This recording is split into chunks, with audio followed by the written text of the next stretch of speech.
3 true trick-or-treating horror stories. Since it's Halloween, it should be good. Trick-or-treating horror.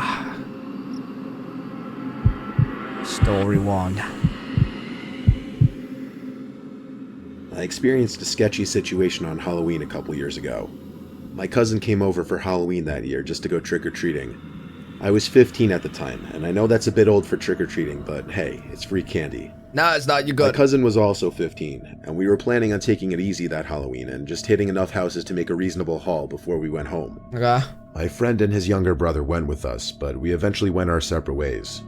It was pretty busy, and there was a whole lot of kids at every house with decorations up. My cousin Jack and I decided to hit some of the houses with lights on with no kids already on the front stoops. Lots of houses that we had already hit before that had no decorations up and had lights on all had people inside ready to deliver candy to trick-or-treaters.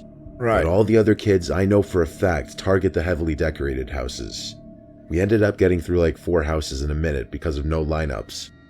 The next house in the line was not decorated. Wait. In America, you guys really have lineups? Like, you have queues to the houses? How many people are trick-or-treating? At all, but there was a light on, so we thought we'd give it a shot. We knocked on the door, and immediately an older man opened the door. He opened it completely, which revealed 5 other guys just standing there. They were much younger than the older man who opened the door. Okay. I'm guessing they were in their late 30s, while the older man who opened the door was in his early 50s. He held out a bowl of candy, then reached in and grabbed some and put it in each of our bags. Wait. Already, this is weird. You open the door. 5 guys are standing at the door. Five guys to hand you some candy? That doesn't sound good. The older man asked Jack what his name was, and Jack responded to his question using a fake name. Jack said Smart. bye before the older man could say anything else. We walked off the front stoop, and alarms immediately started going off in my head. Jack seemed alarmed as well, and we started talking about how sketchy that was. Why were there 6 guys right there when we opened the door? Wait, was it 5 or 6? You said 5 30 seconds ago, now it's 6. Like, did one just come out of one's ass? Like, what happened? One spawned? Why were they all acting so strange? Those were the questions that were floating around in my head. Jack and I were a little spooked because of how weird that was. We went to 2 more houses, then we started walking 5 guys behind the old dude. 5. Okay. to my house. Jack and I glanced back at that house to see a car pulling out of the driveway. The car drove up the way we were walking and started slowing down right next to us. The roads were clear, and all the trick-or-treaters were on the sidewalks, so there should have been no reason the car slowed down right next to us. Right. We picked up the pace a bit, and that's when another car sped up behind them, It's a weird dude. eventually beginning to go the same pace as the first car. There's gonna be 5 I cars. recognized the guy driving the first car, and the guy driving the second car. The guy driving the first car was the older guy who gave us the candy. Uh-oh. And the driver in the second car was one of the 5 guys just standing there suspiciously. There was Uh-oh. also somebody in the passenger seat in the first car, but all I could see was the silhouette of the person. When Jack... Mate, if I was going trick-or-treating, there's no way I'm going to that house. Because I know for a fact I'm going to get to that door and that things are going to touch me on the shoulder and I'm going to absolutely poo myself. and I were 2 houses away from my house. We saw the first car park right across the street from my house.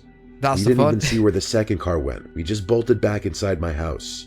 Our parents, who were sitting in the living room talking, asked us what was wrong. You led them to your We house? told them the whole story, and when we were finished, we went to the window to check if that car was still parked across the street, and it was. But then 5 seconds after I checked, it drove off. You led them It had there? probably been parked there for the 5 minutes since we went inside my house. My mom and Jack's mom wanted Jack and I to go show our dads the house where all those guys were in. But eventually, our parents calmed us down and told us it was just a Halloween gag or something. Okay. Though I have my own theory on what was going on. The reason why there were 6 guys in the main doorway was because when a lone trick-or-treater or group of trick-or-treaters much younger than Jack and I came to the door, they were looking to jump or snatch them. But when they saw that What? Jack and I were teenagers and literally the same height as them, they decided to play it cool, even though they still look sketchy. What? Why they were following us in their cars, we will never know. But when the night ended and everyone was off to bed, I realized that house is only 1 block from my house. Nah, you gotta tell the cops something, get some like investigation going on in that house. Story 2.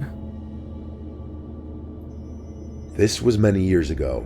My old buddy Anthony and I were getting on our costumes to go trick-or-treating. We started going house to house just like a normal night.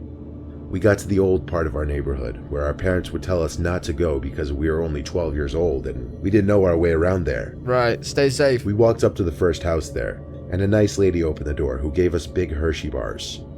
After that, while we were walking to literally only the second house in this part of the neighborhood, this random guy came screaming and running towards us down the street. He came out from behind a church. We thought it was just a Halloween prank at first, like anyone would.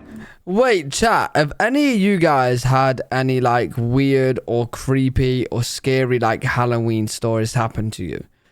Because I've, like, in all of my years of trick-or-treating when I was a kid, no, I can't think of anything creepy that happened. So we stood there just laughing. Or weird. But as soon as he got up to us, he tried taking the pillowcase full of candy out of my hands. So my buddy Anthony started hitting him with his pillowcase. By the time we got to this old neighborhood, we had a lot of candy, so being hit with that pillowcase surely had to hurt. Anthony was hitting him until he let go of the pillowcase and started running away. Bro, we who thought is that this was guy? the end of him, until we started walking back, extremely shocked and confused. I called my mom and asked her if she could pick us up because we were pretty far from home. Well, you just that got whole attacked. experience kind of made us want to get off the streets. As soon as she got to our location, we explained what happened, and she almost didn't believe us. That's how ridiculous it sounded. We got home around 10 p.m., and shortly after that, there was a knock at the front door. My dad figured it was just a late-night trick-or-treater, so we went to answer the door, and standing there was a man in a jumpsuit with a Michael Myers mask.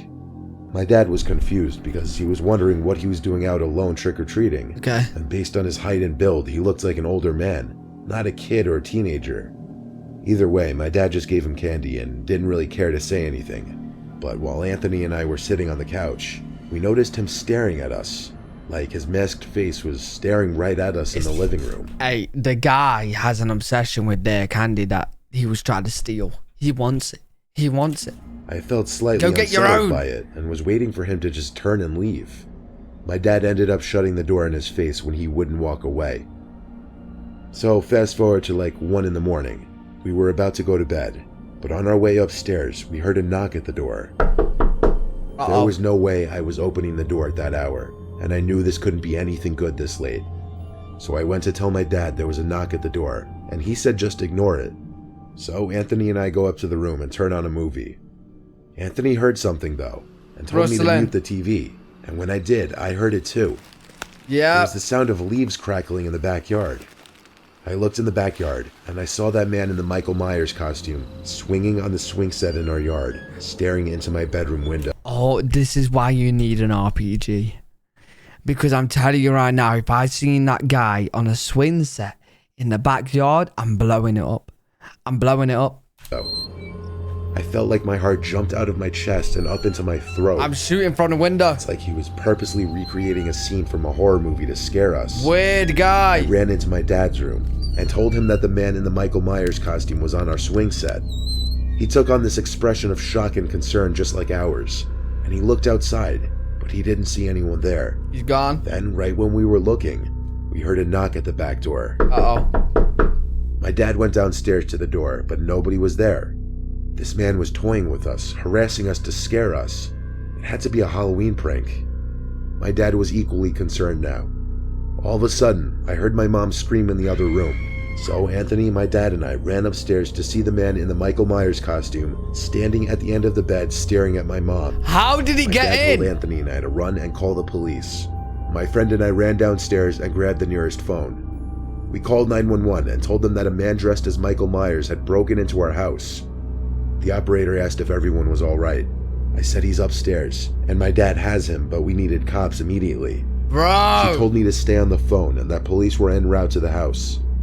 From upstairs, there was the sound of my dad screaming, followed by their sliding window being pushed open. The two of us ran upstairs to see my mom and dad laying on the floor. My mom was crying, and my dad's nose was bleeding. Oh, My dad said the man jumped out through the window. this is fucked. When the police arrived, Anthony, my dad, and I told them everything we could. They did a sweep of the property inside and out, which took about 20 minutes, and the premises was clear. I think that might have been my last year trick-or-treating, and for good reason. Whoa, yeah. I still wonder if the man that tried to take my candy was the man wearing the Michael Myers costume. Bro, it definitely is. That's just traumatizing. And the fact that he knows where you live would scare the shit out of me. And I deeply regret leaving that part out of the story we gave to the police. Yeah, you won't be able to find him anyway. Story 3.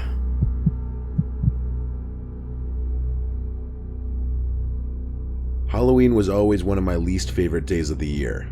I never had a lot of friends in middle school or high school, so I never really had any plans on Halloween.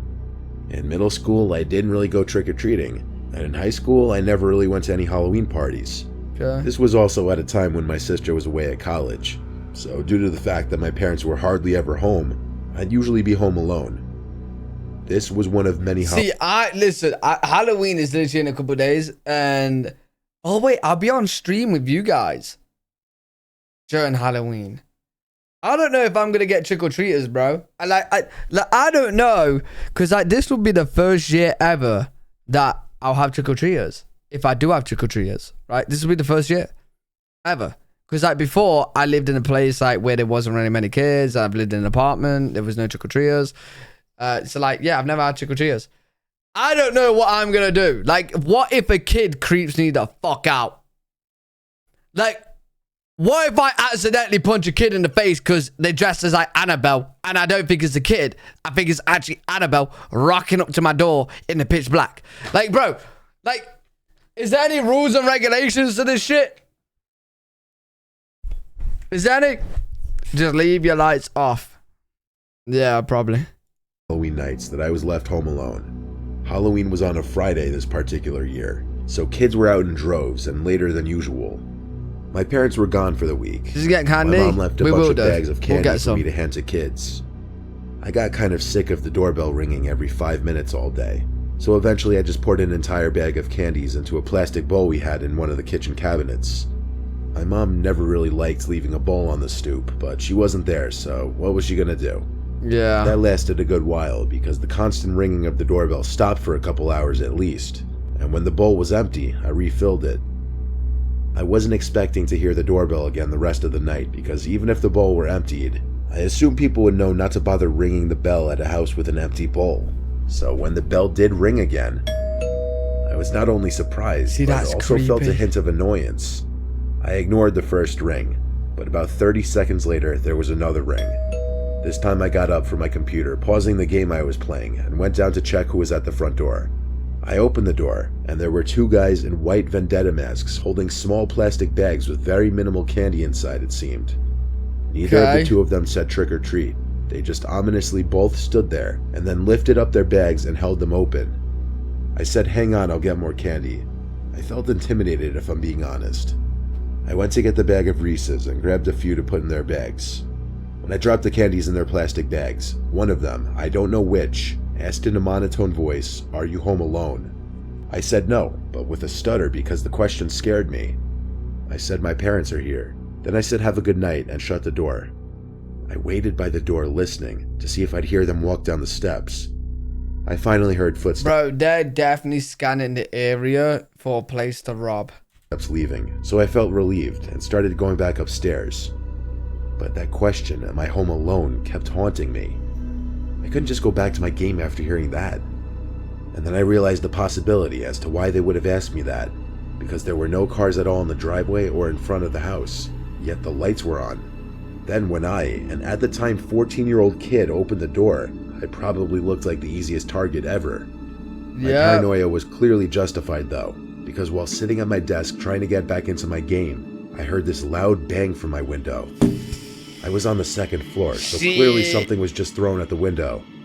My heart started to pound the inside of my chest again. In response, I turned off the computer screen and desk lamp to bring darkness into the room. I then looked out the window, and though I couldn't see anything out there because it was too dark, another object was thrown at the window right in front of me, this one scaring me even more than the last. Again, this is why you need an RPG. Honestly, if anybody takes note from these videos that we watch, the best note is have an RPG somewhere in reach in the house. Because all you gotta do is open up the window. Boom. Right? Done. Job's done. It sounded like a rock. Job's done. I instantly felt this intensifying sense of danger. I ducked back down behind the window and left my bedroom. I didn't have a cell You phone burn at the house time, down? only an iPod Touch. So I had to get to the kitchen house phone. I crawled my way down the stairs so not to be seen through any of the windows. I got to the kitchen phone and dialed 911, but I think they saw even just the light from the little screen of the phone, because there was suddenly an aggressive banging on one of the kitchen windows. By now I was on the phone with 911 begging for help. As I crouch walked out of the kitchen and towards the back door, I screamed, realizing there was one of the guys in the vendetta masks on the other side of the back door, trying to open it. I started screaming into the phone for help, but around the same time, a familiar voice was calling from the other side of the front door. It was our next door neighbor, Chris. I rushed to answer the door and he came in, Quick! clearly happy to see I was okay. He took the phone from me and spoke to the police for me. He saw the two masked men enter my backyard from his kitchen window and saw them throwing multiple things at the windows of the house. What the fuck? By the time any police officers arrived at the house, those two masked men clearly knew better than to have stuck around. Chris invited me to sleep at his place for the night just to be safe. W He was Chris. good friends with my dad before he moved, so he really didn't mind helping me. Good neighbor. Having good relations with your neighbors may just save your life one day, you never know. What I do know is this experience made me hate Halloween just that much more. Yeah, it will do. Good neighbor though, good neighbor, good neighbor, good neighbor. Damn, man. Now I gotta decide what I'm gonna get the kids candy for Halloween. Bro, I swear to God, if anybody scares me for Halloween, bro, I'm throwing hands. I ain't playing around, bro. I don't care who rocks up at the door.